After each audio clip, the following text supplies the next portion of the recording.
back to Cryptids and Cold Ones. I'm John. Hey guys, I'm Evan. And I'm Kyle. And today, Kyle is going to bring us a story about an exorcism. But first, we are going to do some housekeeping. Housekeeping! Let me fluff your pillow. Linktree is in the show notes per usual. And as always, we are looking for your sightings. Just call us. Stories. You can email us at cryptidsandcoldones@gmail.com. Or you can call and or text 989-402-4091. Are you guys proud I did that without looking it up? I am. Wow. Are you proud? Yeah. Yeah. Or you can call 911 and it won't get it to us. And I'll probably be upset that you contacted them about your cryptid bullshit. Call and or text that number. Send us memes. Yes. Feet pictures. Yes. I guess. The hobbitier, the better. Once again, we are not following Only Hobbits on Twitter. Yes. I mean, Evan might be, but... No, I'm not. I have been traumatized. Well, we're going to get into the important stuff. Oh, yeah. Yes. Crack that.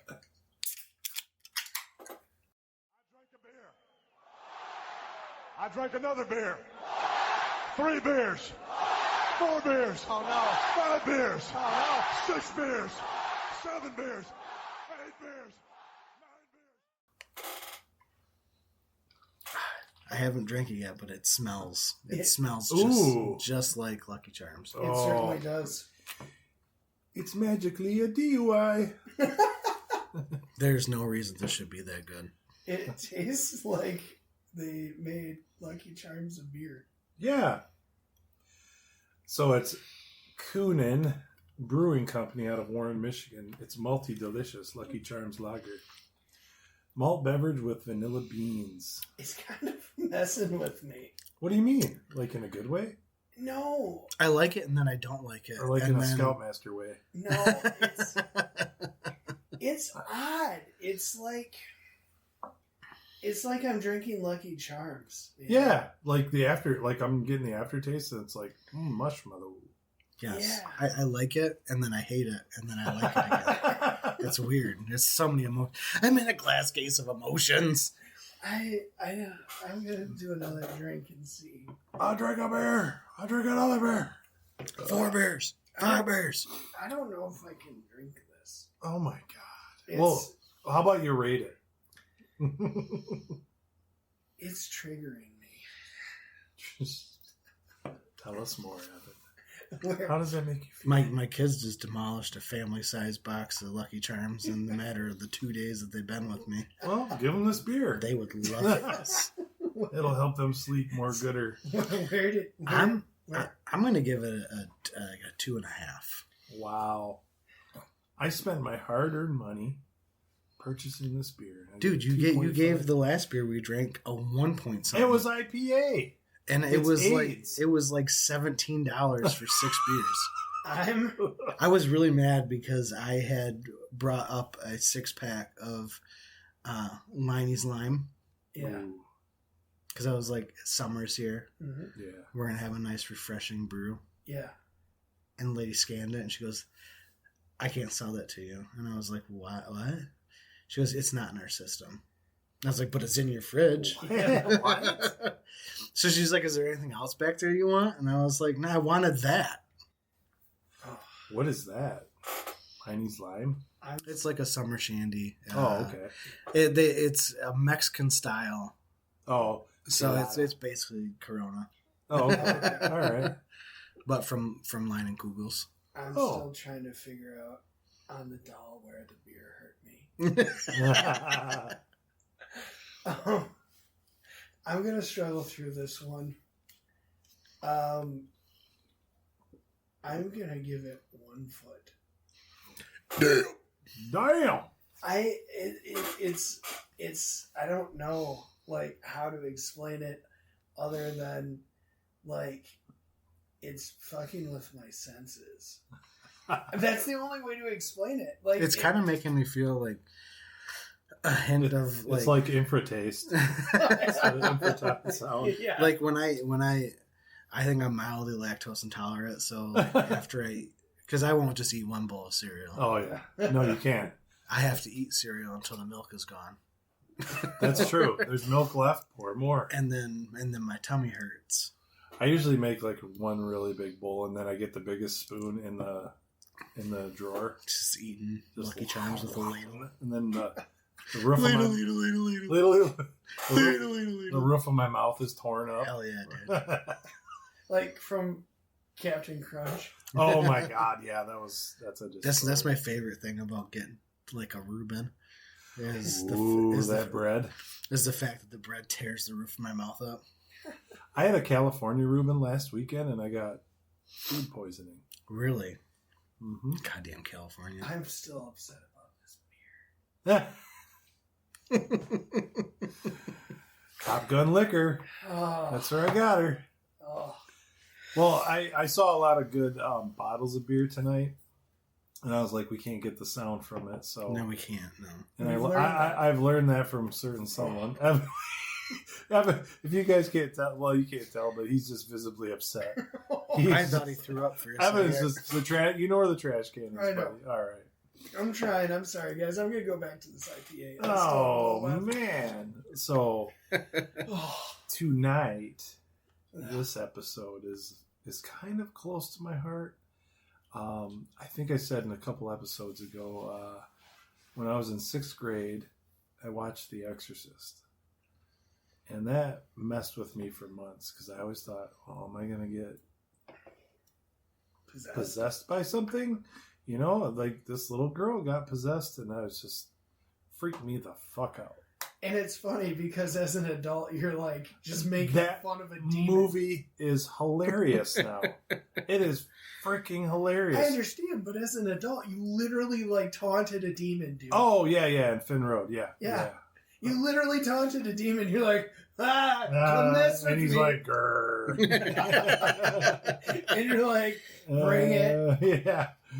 Well, I ain't scared of no ghost. That's pretty ballsy. I definitely wouldn't do that. Like that's like the epitome. I'm sorry to hijack you here. But No, that's like, you're not. No. It's like the epitome of like either you don't agree with something, and I'm not saying you're stupid. Like that would be either you're really stupid or you're that sure of your beliefs that it doesn't exist. And I believe that you're that sure of your belief that it didn't exist. I was until it was shaken by yeah. we grilled that.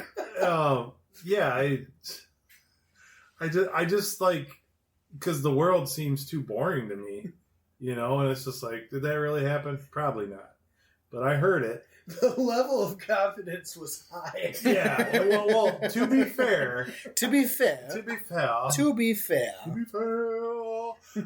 was a lot of people around me, so it wasn't like I was like this big, strong man. You know, there's people around. You were just trying to show off. Yeah, that's it. And no, I mean, but like if it happened by myself, I would have been like,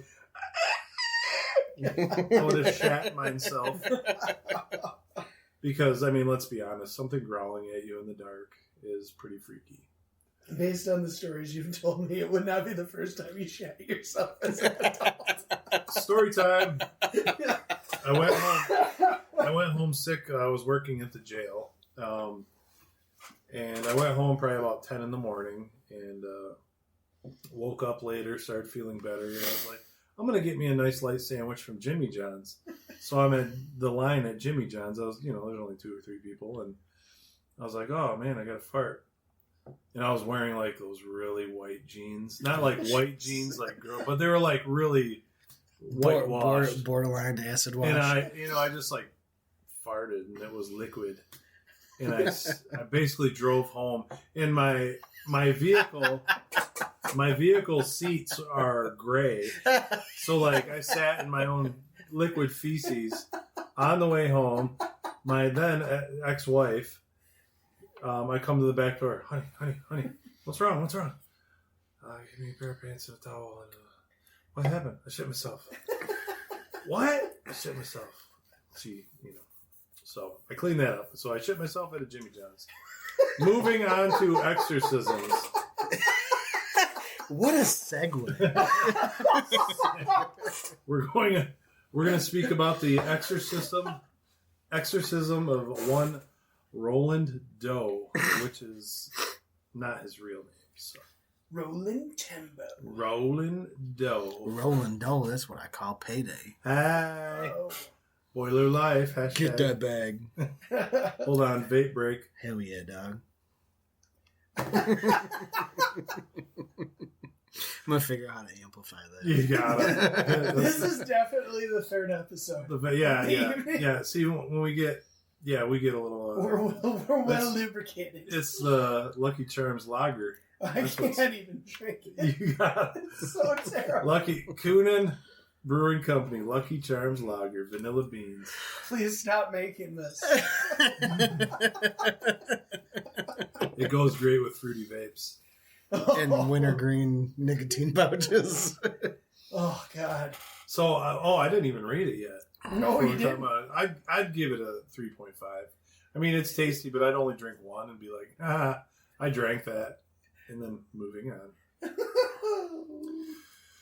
So, we're going to talk about the exorcism of Mr. Roland Doe. Oh, it magically makes me want to throw up. Trash can. So, in the late 1940s in the United States, priests of the Catholic Church performed a series of exorcism on an anonymous boy documented under the pseudonym Roland Doe, or also Robbie Mannheim. Wouldn't be the first time they performed a series of things on anonymous boys. Oh! Touching. Bazinga. I went there. Wow. That reminds me of a joke. So, this Catholic priest is taking confession, and he's got to really poop, and like he probably had to go to Jimmy John's or something, and he's like, he sees the janitor, and he's like, janitor, hey, come here, can you take confession real quick for me? Yeah, okay. And so he goes in there, and this woman comes into the confession booth. She goes, oh, I'm sorry, please forgive me for I have sinned. I gave a guy that I'm not married to a blowjob. And the janitor's in there, and he goes, okay. And he's looking through like the little handbook, like what does the priest give for, penance? What does the priest tell the confessor what their penance is? And he's like, I can't find blowjob in here. So he opens up the curtain, and he sees an altar boy, and he goes, hey, what does Father Pete give for a blowjob? And he goes, $5 in a can of Coke. Moving on. Oh. So this 14-year-old boy was said to be a victim of demonic possession. And the events were recorded by the attending priest, Raymond J. Bishop. No pun intended. He was just a priest. Subsequent supernatural claims surrounding the events were used as element in William Peter Blatty's 1971 novel, The Exorcist. So, in December of 2021, the skeptical magazine The Inquirer purported the purported true identity of Roland Doe / Robbie Mannheim as a real life Ronald Edwin Hunkler. Such an unfortunate name. Hunkler. Ron Hunkler. Ronald. That was the first unfortunate thing that happened. So he was Ronald. He was Ronald. Now he's Roland as a Doe. So Roland's early life he was born into a German Lutheran family in 1935. During the 1940s, the family lived in Cottage City, Maryland. According to Allen, Roland was an only child and depended upon adults in his household for playmates, primarily his Aunt Harriet. His aunt, who was a spiritualist, introduced Roland to the Ouija board when he expressed interest in it. Ouija board. Ouija's. Yeah, Ouija boards are bad, kids. Do not play with them. It's a Mia Mario. It's funny you mentioned because I brought one with me. Yeah. Not in my house. I will Dikembe No. Dikembe Mutombo that shit. No. Not in my house. Look at me. I am the guest. Stand by for vape break. Oh. Every time you do that going forward, I'm going to put hold music. Or like elevator music.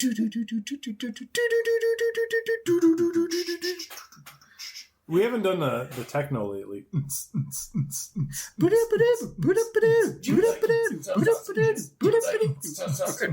All right. So the origin of these claims started in mid-1949. You're mid. Several newspaper articles printed out anonymous reports of an alleged possession and exorcism. The source for these reports is thought to be the family's former pastor, Luther Miles Schultz. According to one account, a total of 48 people witnessed this exorcism. 9 of them were Jesuit priests. Would they just drag him into the town square? Yeah, like Jesuits are wild though. Like Yeah, when they're- it comes to priests, I just want to put that. how so? So like like the whole swords to plowshares people. No. That like they're super like anti-war. Like they will go on to military bases with hammers and just start hammering on an F-16 and then get like the shit kicked out of them. How do they get on a base That's a to good an question. F-16? How do they... I don't know. Like I literally normal military personnel cannot even get out there. I met a gentleman by the name of Father John Deere. Bob. John Deere. No, What does lawn look like? No. He's a Jesuit priest. He doesn't own a lawn. They don't own anything. They take a vow of poverty if you're a Jesuit. But I know a lot about the Jesuits because my uncle decided to become a priest. I'm broke. Does that mean I'm Jesuit? No. Not with those tattoos you're not. You like that? No, they probably accept you. My Mickey's Malt Liquor logo tattoo? They're wild. Malt liquor. Like they're super anti-war. Like R.I.P. a lot of them actually ended up getting executed by various governments in South America because they boycotted different wars down in South America. But anyway, sorry. That's terrible. Jesuits are wild. They go pretty hard in the paint as far as Priests, yeah. priesthood. So, according to author Thomas B. Allen, Jesuit priest Father Walter H. Halloran was one of the last surviving eyewitnesses of the events and participated in the exorcism. Allen wrote that a diary kept by attending priest Father Raymond J. Bishop detailed the exorcism performed on the pseudonymously identified Roland Doe, a.k.a. Robbie. He was given a pseudonym. Speaking in 2013, Allen emphasized that definitive proof that the boy known only as Robbie was possessed by malevolent spirits is unattainable. According to Allen, Halloran also expressed his skepticism about potential paranormal events before his death. When asked in an interview to make a statement verifying that the boy had actually been demonically possessed, Halloran responded saying, "No, I can't go on record. I've never made an absolute statement about the things because I didn't feel I was qualified." Qualifications. Feeding himself a leaf. On a tree. Eucalyptus.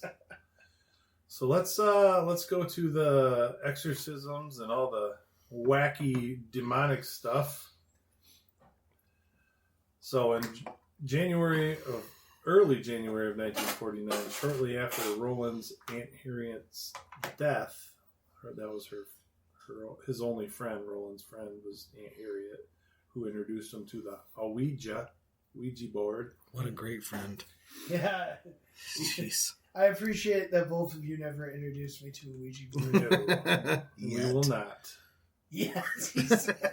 Roland began to experience strange things. He heard scratching sounds coming from the floors and walls of his room. Water dripped inexplicably from pipes and walls. Most troubling of all was that his mattress would suddenly move. Disturbed, Roland's family sought the help of every expert they knew. The family consulted doctors, psychiatrists, and their local Lutheran minister, but they were no help. The minister suggested that the family seek the assistance of the Jesuits. So I just want to point this out. Like, this is a little bit past the time where old-timey doctors would be like, you got the ghost, do some cocaine about it. You got ghosts in your blood. Father E. Albert Hughes, a local Catholic priest, asked his superior's permission to perform an exorcism on the teenager in late February of 1949. The church then granted Hughes his request.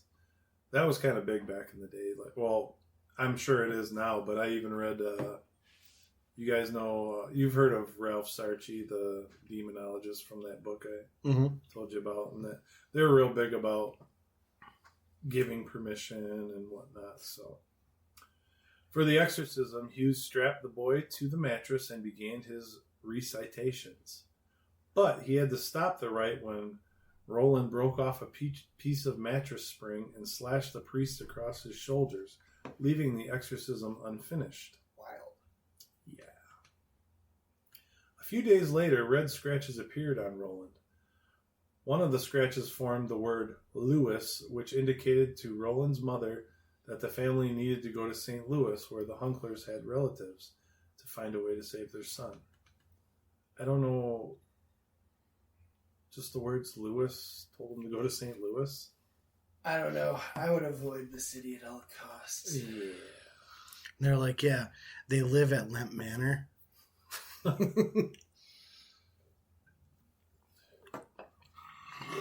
didn't get that one.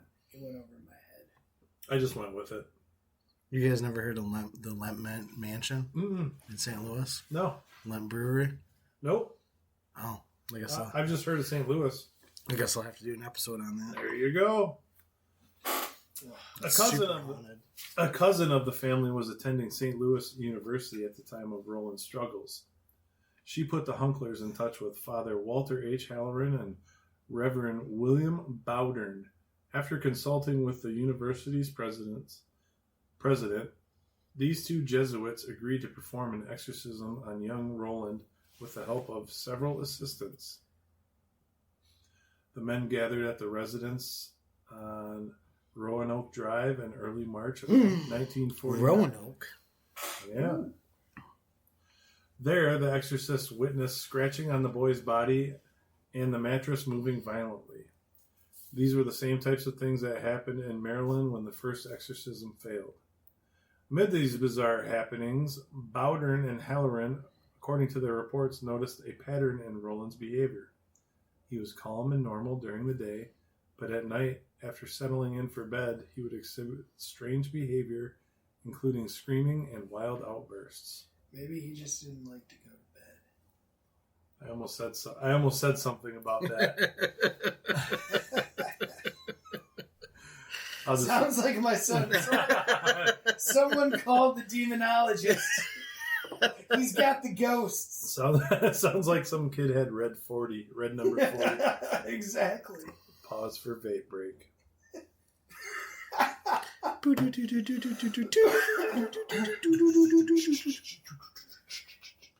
All right. At that time, Roland would enter a trance-like state and start making sounds in a guttural voice. It still sounds like Red 40 to me. The priests also said they saw objects mysteriously flying in the boy's presence and noted that he would react violently when he saw any sacred object presented by the attending Jesuits. Do you guys know of sacred objects and whatnot? Are you aware of so there's people that claim to have pieces of the actual true cross that Christ was. I know the Nazis were looking for things. They were looking for, what was it, the spear of destiny and the spear that pierced his rib cage. And But I mean, even more off the rails. There's like a sacred object would be the foreskin of Jesus. Someone actually claims to have that. One of What? No. Yeah. The the Shroud of Turin is also one of the I've heard of that objects, one. Yeah. So. A lot of these The shroud is what he was wearing, right? Yeah, when he died or he was dead, that they put over him. But a lot of these priests carry these exorcisms, or these exorcists carry holy relics, and that was most common in that Ralph Sarchi. Could you imagine that, like, the exorcist just shows up and throws a foreskin on someone's like on their forehead? You just like win. Forehead meet foreskin. You win the battle with a foreskin. It's like, Yeah. Pidgeotto, use foreskin attack.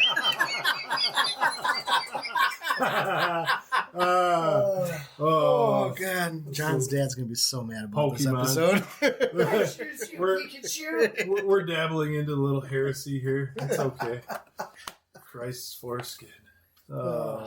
Imagine you'd have to carry that around too. Like, what's that in your pocket, there, priest? Don't worry about it. Yeah. What would you keep that in? Like a Ziploc bag or something? Or like a Zin can?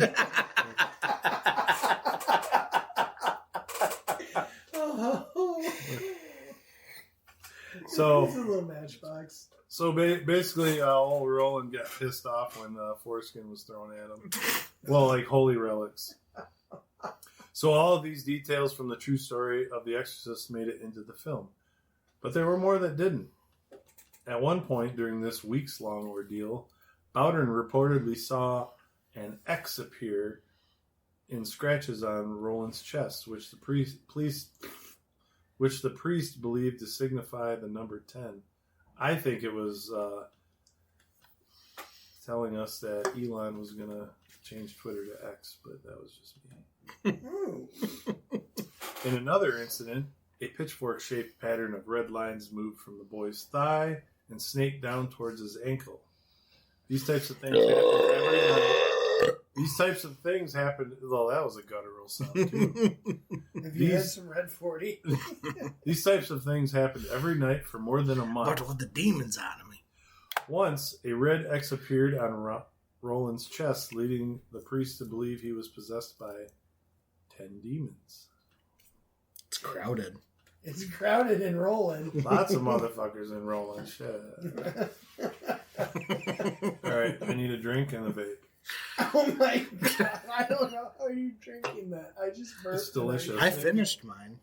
It goes down well with my blue raz vape. It is so terrible. I I literally stopped drinking because my stomach is upset because of this.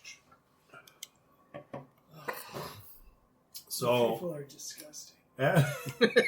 After that, they moved to the Alexian Brothers Hospital in St. Louis, where Roland Hunkler, a.k.a. Roland Doe, or Robbie Mannheim, was treated. The two priests never gave up as they continued the exorcism night after night. On the evening of March 20th, the exorcism reached an unhealthy new level. Roland urinated all over his bed and began shouting and cursing at the priests. He was probably pissed because they just kept trying to exorcise him. He was literally pissed on himself. Now Roland's parents had had enough. You can't pee the bed. They took him to Alexian Brothers Hospital in St. Louis for more serious treatment. They should have just called Father Marin. It only took him an hour and a half. Was that like the quickest exorcism? Is that like the quickest UFC knockout? No, that was the... Like in the movie? That was the Exorcist from...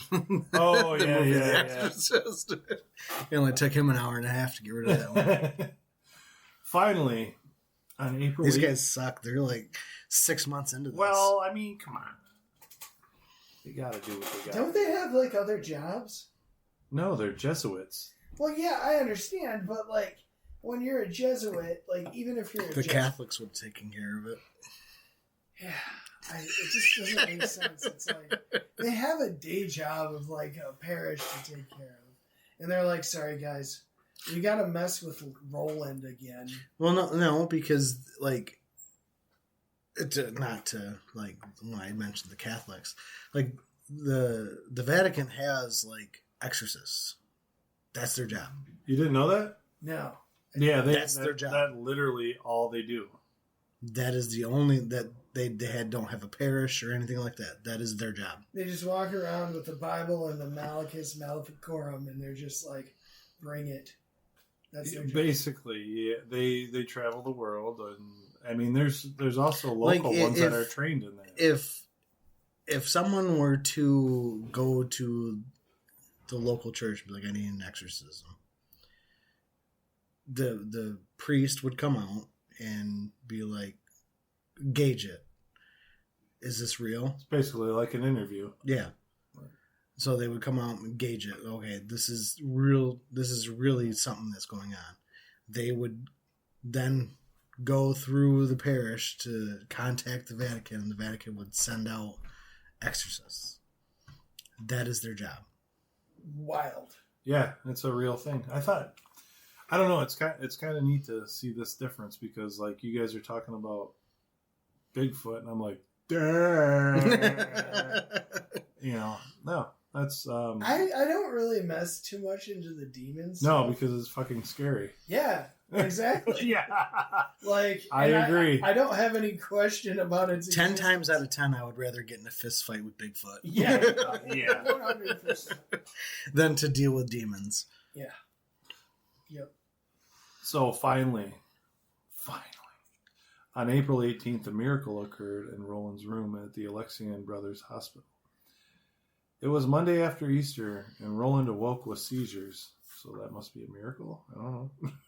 He was carrying the demon. Yeah. Seizing. He yelled at the priest, saying that Satan would always be with him. The priest laid holy relics, crucifixes, medals, and rosaries on the boy.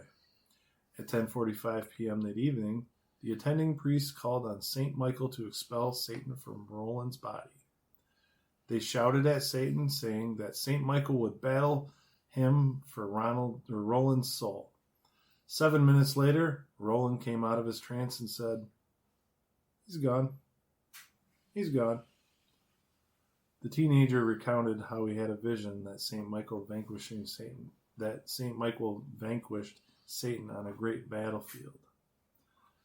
According to Bowdern and Halloran, the strange occurrences and behavior ceased after that. And despite providing the true story of the Exorcist, Roland Hunkler went on to live a completely normal life from that moment forward. Could you imagine how lame it would be to be Satan and just get beat all the time? Your older brother Michael is just like, dude, he's doing that thing where he's holding his arm out and Satan's just like trying to punch him, but he can't quite reach. Yeah.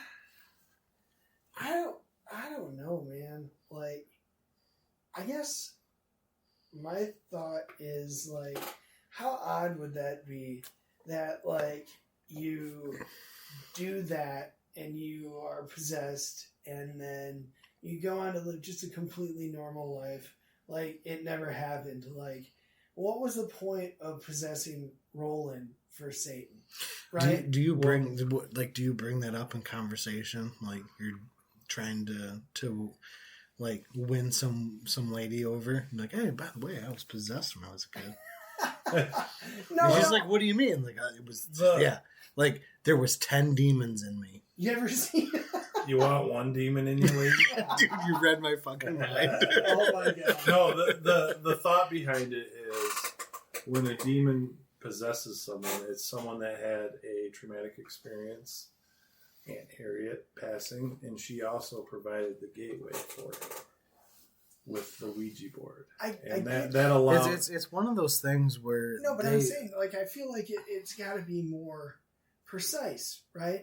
Like, if Roland went on to like cure cancer or something, it would make sense why that demon decided to possess him, right?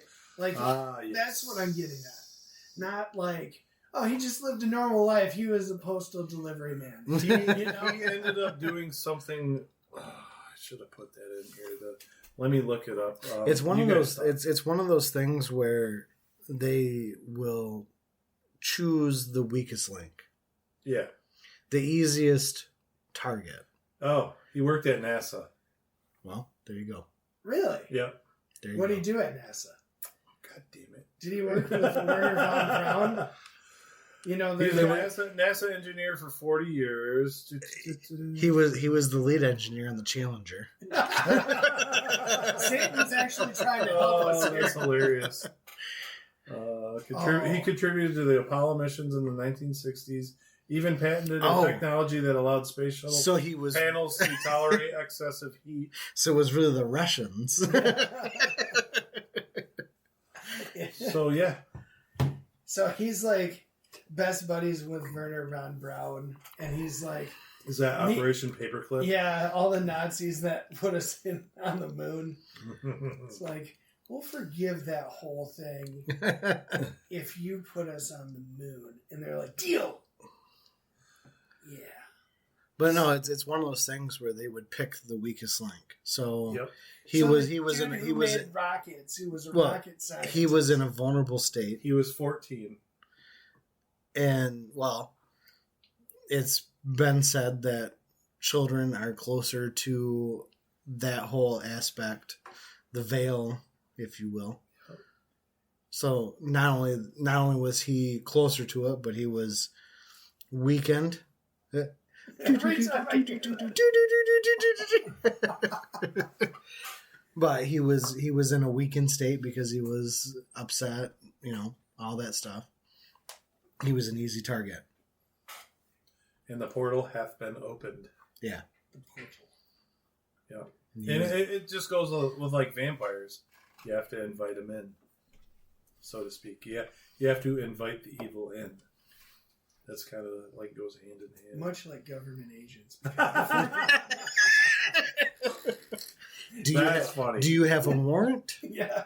I was watching a video the other day where the cop showed up at this guy's house and like, you need to come outside, and he's like talking to him through his Ring camera, and he's like, I'm not doing that. And they're like, no, you need to come outside. And he's like, no, I'm not. Why are you here? And it was like some just random bullshit. And he's like, I'm not. No, I'm going back to sleep. Be gone, Fed thought. Oh man.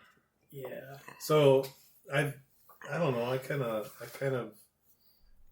am into this demonology type stuff. No, it's very interesting, and it's something that I don't know a lot about because I avoid it because now I'm going to have bad dreams. Thanks, Kyle. It's not because of the beer. No, the beer is a demon in itself. I keep burping and tasting that, and I'm just like, I'm finishing it for Are you ever going to eat Lucky Charms again? no. Well, what if Robert F. Kennedy takes out the red 40 and all the dyes out of it? Will you eat it then? They're actually working on that, and no. I used to RFK Jr. Yes, awesome. Anyway, RFK Jr. he talks differently. Yeah. But different. He sounds like Gollum. What? My precious food. So I in college we used to get Lucky Charms on St. Patrick's Day and put Guinness in it and eat it for breakfast before we went to. That sounds horrible. Fucking terrible. That sounds horrible. Why?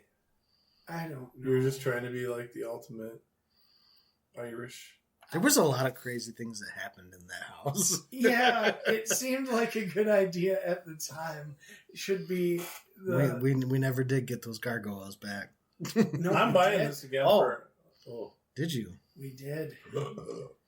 Like, we kicked in a door in another fraternity house, and we're like, let's get a picture of this, John. And then... No, we went there. Yeah. And... we found... it was a lion. Oh, yeah, right. You know, it'd be cool to have a lion in this podcast studio. Let me do some talking, and we'll make it... We've been talking for weeks now. It has been weeks. I'm working on it, okay? You got us excited about it? I'm sorry. I shouldn't have talked about You're it until I blue-balling had us it right in the now. back of my truck. You're blue balling us right now. I'm sorry, guys. If we get it, I'm gonna. Could put you pocket imagine? pussy Oh my god. in it. Oh. On that note, The gang fucks an endangered species.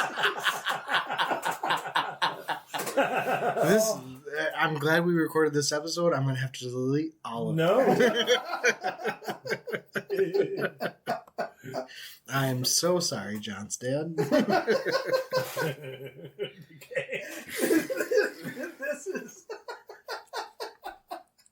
We're gonna have to tag team it. The- Take a picture of it. Gang tag teams attack.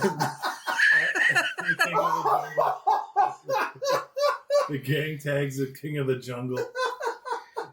The gang officially signs off from While Julius watches. You can tell this is our third episode. We should get a cuck chair for Julian. Oh my god. There's so many chairs in here. I know. There's so many Well, cup chairs. these these are family gathering chairs. Family heirlooms with the Nike logo on them. I don't know what that's about. Oh. When I was a kid, I thought it was cool to get the Nike logo cut into the back of my head from the barber. I remember that. You got that done then? Yeah. Hell yeah. Oh. Yeah. Hell yeah. You want to talk about bad choices in life? Oh, my parents wouldn't let me do that. I mean, at least you weren't like the kid in Sri Lanka making the shoes at That's true. the same age. That's true. Remember when rat tails were a thing? Oh I yeah. had one. Did you? Yeah. I had a hockey mullet. That was about it. I had a rat tail. And my dad, John's dad, Hi, John's dad. Thanks for listening. it was his fault. Is he our only listener right now? He's probably, I- everybody left us after. After tag teaming a taxidermied lion. I think at this point, even John's dad isn't listening. Nah. Oh, Supports his son. He had no comments on the last episodes, so Like disappointed or nothing. nothing. Radio Does silence. he still talk to you? No, I have not heard from him. Bullshit. Just kidding. I talked to him earlier All right, today. John's dad disowns the podcast. Oh. I feel like a lot of the stuff we talk about is just geared towards John's dad. We're trying not to like. If he was out of the picture and we didn't have to worry about what he said, how far could we go? Well, hopefully we don't find that out for a very long time. Like, how far would you?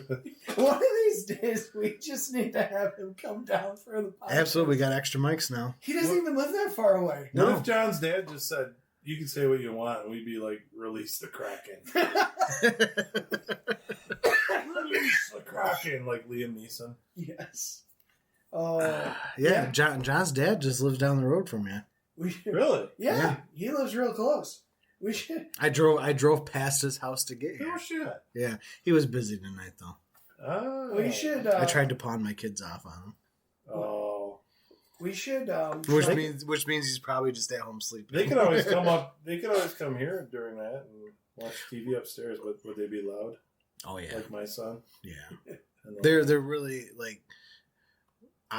My son's really into Fortnite. My daughter's really also into Fortnite. Oh. Not as much as my son, Mm-hmm. but she will play Fortnite. But they like Roblox. And I tried to take a nap before I came here today. And they kept waking me up because they were screaming over Fortnite. Well, I've got 2 TVs up in both living rooms, and they could hook up their. Well, they'd maybe be screaming. That's like a normal hobby. Like my son's into lawn care. There's nothing wrong with that. Yeah, lawn care. I mean, Yeah, fair enough. he's got a, That just means that you don't have to mow the lawn anymore. Yeah. Well, I never have. I used to pay you to mow my childhood lawn.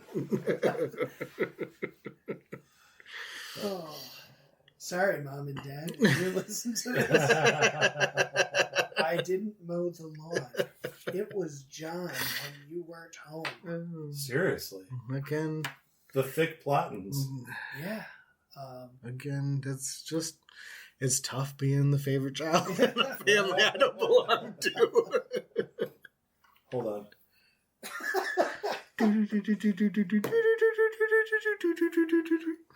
Did we get enough time here, John? Are we good? We're at 44 minutes. Hey, listener, how you doing out there?